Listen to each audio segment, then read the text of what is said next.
Not enough nonsense in your life? Need a little more? Well, get ready, because these two have it in spades. Loose talk. What are you talking about? Nonsense. Even looser opinions. Please explain. And you're along for the ride. Everybody strap in! This is The Burble with Benny and Az.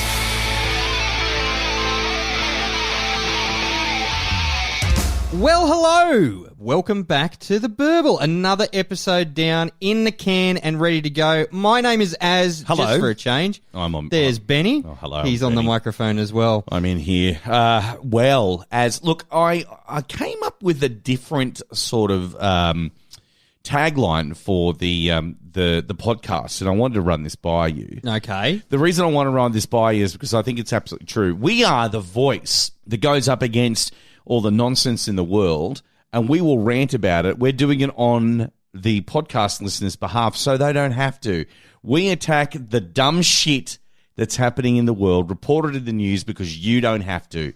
You don't have to. We will gladly step in front of you in line. We will facepalm for you. Oh, get ready for it. There's a ton of stuff we need to talk about. Now, in New Zealand, a Hawke's Bay man has been ordered to stop by a court using his toilet. He reckons he's being vilified by the result, and we'll talk about why he has to stop using his toilet. And it's not the story we talked about last week where there was a lady who her next door neighbour was flushing the toilet and it came up through her septic. There's plenty of toilet humour to go around. Trust us on that one. There's a few laws in China, okay, for that make you look like an extremist and have extremist tendencies. Okay. In the Republic of China. We'll have a chat about that. I really love my job, and I'm glad, but by the time that we get to this year, 2050, that I'm probably going to be retired as. Or dead. Massive liver failure. Thanks, soothsayer. No worries. But apparently we're about to lose millions of jobs to automation and robotic replacements. They took a jobs. They are... They took a jobs. Bring in the pile. Also, as well, by the same year as academics at the Oxford Internet Institute, the OLI, part of the University of Oxford, have found that at least 1.4 billion people of Facebook, that are on Facebook, are going to be dead by 2050. Facebook will basically become a virtual grave site. I'll say some more about that. Look, for the nerds out there, Microsoft was going to scrap a very popular piece of free software that came with Windows. Yes. And there was a nerd outcry. It's back. They're back? not going to scrap it after all. All I'll say for now until we get to that is if you're an edgy meme lord, you'll know exactly which program I'm talking about. I'm really pissed off about this one, and this got a lot of press in the news and all that kind of thing, but a woman basically held hostage a couple who lost their mobile phone, which had photos of their dying baby on it. Grub. We'll be talking about that. I'm going to crack out the first swear word of the podcast. What a... An online local service has started somewhere in the world where basically you can get a person to go in and defend you online. So they'll fight trolls to defend your honour, I guess you could say, online. Fighting fire with fire. Now, also online as well, a lot of our stuff is basically online, but I've got to tell you that there is, look, do you know what a cam girl is, Az? No. Good. That's the right answer for your partner to hear. Cam girls basically can get on there and they do live performances for you, but there is one who has basically worked out a way to communicate with maybe some deaf, and I mean deaf as in cannot hear, people. She does some unique sign language. What, like this one? I wish Benny could put this on like the audio vodcast because it's funny. And as this one, I'm leaving to you because you've been like banging on the desk going, I want to talk about this one. Oh, yes. Kmart's in trouble again. Again? Yeah, again. Really? Yeah. And why? Well, I won't say too much, but it's produced a unique sentence. In the lead up to the episode in the planning meeting, I said something to Benny and he said, no one ever in the history of ever has said those particular words in that order in a sentence. Yes. So We will get to that, but Kmart, naughty, naughty. It's all coming up on the Burble. Loose talk, even looser opinions. This is the best show on earth. This is the Burble. Well, as we usually talk a shitload of shit, so let's start off with a story about shit. A Hawke's Bay man in New Zealand who has been ordered by a court to stop using his toilet says he's been unfairly vilified as a result. Now, people need to go to the bowl. Yep. The bowl is an essential part of life. Until, once you're potty trained, that's where you go. Unless you're in the bush going camping. You dig a hole and... Dig a hole, hunch over a log. Yeah. Yep. Drop off some... Get absolutely hammered, wasted, drunk, and fall off your chair and shit yourself. But you know. He's talking from experience. The Environment Court over there this month issued an enforcement notice against Mr. Brown. Hang on. No, his name's not Brown. No, it is. His name is Mr. Brown. Preventing him from flushing his toilet to his house on the outskirts of Hastings after a resource consent for his septic system expired in May of 2017. Basically, they're saying it's as if he was poisoning the people of Napier and Hastings, whose drinking water comes from a aquifer, which the septic system sits on top of. What, no one noticed that previously? Well, they don't know. But anyway, they've said his solid waste was filtered out of the system and contained in a tank which was collected and disposed of separately. So you remember the old stories of the dunny man. Yeah. Come around and collect your crap, put it in a silo like Homer Simpson had on the Simpsons Those black movie. trucks with Think waste on them. Does anyone remember those? Yeah, they're full of shit, literally. It's actually quite funny when you say this, think waste. He's got the thinker, the understand. statue, and he's squeezing one out. He's pinching one off. Do you remember here in Australia how they say, please dispose of your rubbish thoughtfully? Yeah. So I'm going to go, I need to put that in the bin, or do I? But anyway, is it thoughtfully? Do you really think,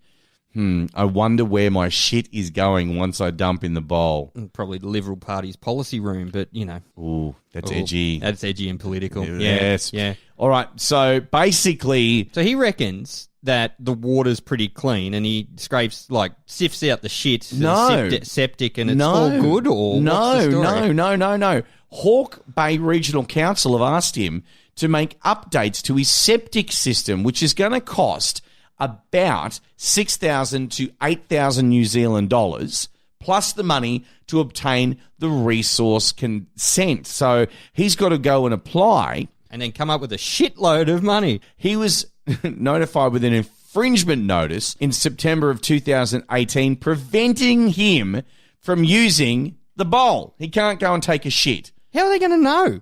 Look, I don't know. I really do not know. But wouldn't you think that the council, in all of this planning and stuff, would have long before come to Mr. Brown and say, look, Mr. Brown, we don't want to collect your shit anymore. You need to upgrade the system. Well, they haven't. They've just said, nah, f*** you, gonna fine you. You can suck a turd. Here's a cork.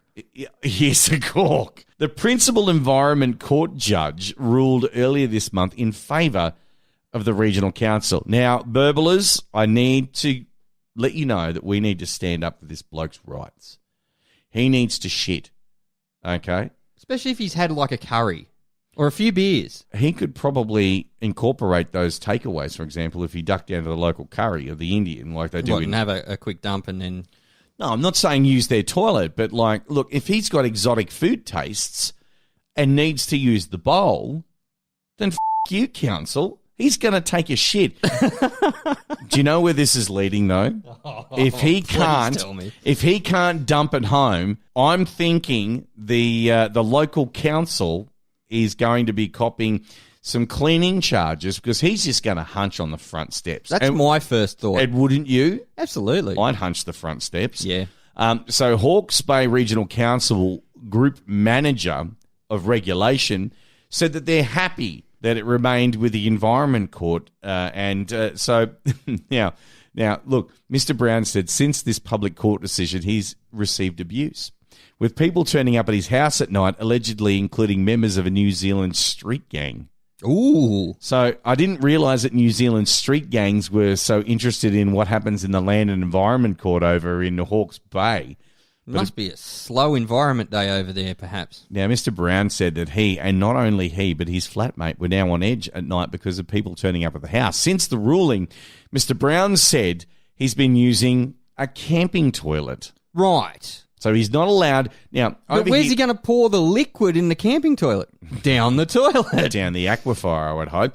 So I'm saying this, okay, all right. So which is a basic right, I'm assuming here in Australia, to have a working toilet in a domicile. I think that is a right that people should have. Well, yeah. Running it's a water. basic human right. And running water, not so much hot water, because obviously that falls under anything. You can boil water and anything like that. Electricity, you know. All that kind of thing. But doesn't a man have the right to shit in his own house? He didn't choose to have that septic system put there. He could have just moved in, and that's what it was. But if they want to cart his own shit around, that's okay. Why is it back on the shitter, not on the shitty to...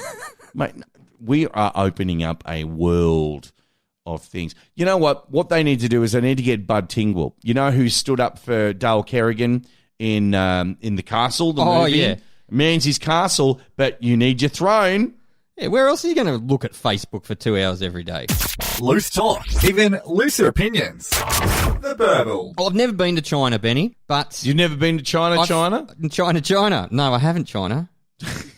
I've flown over it. You're a fine bit of China. Yeah. I've flown over it too, but I've never been to China. A lot of people I know have been to China. They reckon it's amazing. Well... Great Wall, the Seven Valleys, it's picturesque. Yeah, but they've also killed off a whole bunch of towns and cities by damming that area. Yeah, but they don't talk about that. Smog, Yeah. people wearing face masks, repression, no Facebook, no Google. Well, you're on the right track anyway. Look, there's a new article that's sort of popped out of communist China, and basically, well, there's a lot of things there. They've got a watch list kind of system. Yeah. If you have or do some of these things, then you would be considered an extremist. An extremist in what regard? Well, we'll have Like to a get into terrorist? that. Like a nonconformist, extremist, sort of person. So, like for instance, we're because Right. owning a tent and eating breakfast too early are signs you could be an extremist, Benny. Isn't that just called camping? Yeah, I've got like 6 tents. I'm up against You the got wall. 6 tents. Yeah, it's in tents in my camping shed. Ha ha ha ha ha Anyway, ha ha ha. let's move Actually, on. I have something I'm going to give you because I have no more use for it anymore, Okay. which is part of my camping repertoire. All right. So, what are you saying that there's a list of things in China that could make you a extremist? Yeah, according to this report that we've pulled from the Burble supercomputer, Yes. things like acting sad in public might seem like a fairly normal response when your parents die, right? Yeah. But in China, it could see you locked up in a, air quotes, education centre indefinitely. So, hang on a minute. If you're mourning in the streets because someone has died, are you saying that you could be sent to now they're calling it an education centre, exactly. but it's a concentration camp? Yeah. This is actually one of 48 suspicious signs.